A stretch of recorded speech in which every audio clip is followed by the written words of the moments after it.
ఈ రోజే డౌన్లోడ్ చేయండి. మీ ఫేవరెట్ షోస్ చూడండి. మాయా నిన్ను పిలుస్తున్నారు. దేనికి? ఏమో నాకేం తెలుసు, నీతో ఏదో మాట్లాడాలంట. డాడీకి ఏదో చెప్పి నన్ను ఇరికించలేదు కదా. భూమిని తీసుకొచ్చి గ్రాండ్ గా సెలబ్రేట్ చేసినందుకు నువ్వు ఫీల్ అవుతున్నావు కదా, అదే మాట చెప్పాను. నిజమే కదా? నిజమే. ఆ మాట డాడీ దగ్గర చెప్పడానికి నాకెందుకు భయం? పద.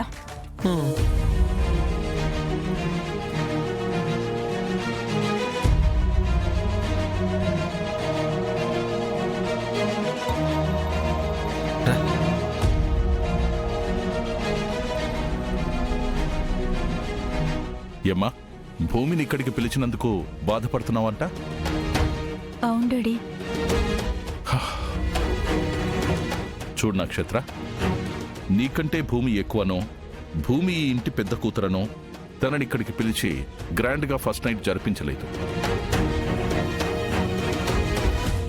మన శత్రువును ప్రేమించి ఈ ఇంటి గడప దాటి వెళ్ళిపోయిన తనసలు నా కూతురే కాదు.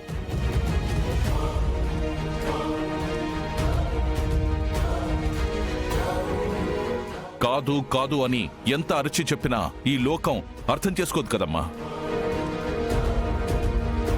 పాపం భూమిని వాళ్ల నాన్న అనాథల వదిలేశాడు, పాటించాల్సిన సాంప్రదాయాలను కూడా పాటించట్లేదు అంటూ ఈ లోకం నన్నే ఆడిపోసుకుంటుంది నక్షత్ర. అందుకే ఆ లోకం కోసం భూమిని పిలిచి ఫస్ట్ నైట్ జరిపించి పంపించేశానమ్మా.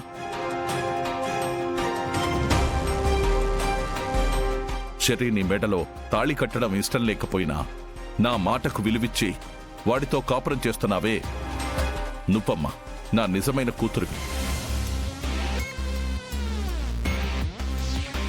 నువ్వు బాధపడుతుంటే నేను చూడలేనమ్మా. అందుకే మీ ఇద్దరినీ హనీమూన్కు పంపించాలని నేను డిసైడ్ అయ్యానమ్మా.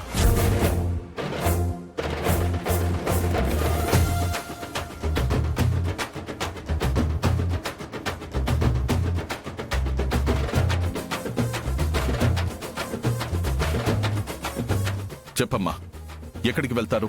మన ట్రావెల్ ఏజెంట్కి చెప్పి టికెట్స్ బుక్ చేయిస్తాను.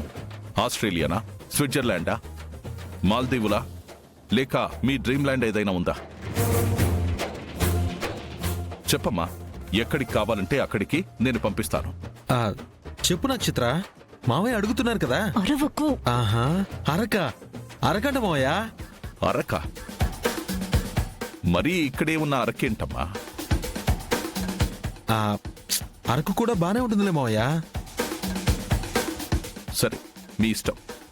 మన ట్రావెల్ ఏజెంట్ వైజాగ్ వరకు ఫ్లైట్ టికెట్స్ బుక్ చేస్తాడు. అక్కడి నుంచి వెళ్ళడానికి ట్రావెలింగ్కి ఒక కారు, ఉండడానికి మంచి ప్లేసు అన్నీ ఏర్పాటు చేయిస్తాను. మీరు వెళ్ళి రెడీ అవ్వండి. రెడీ అవుతాం మావయ్య. మావయ్య రెడీ అవ్వమంటున్నారు మనల్ని. పదా పదా.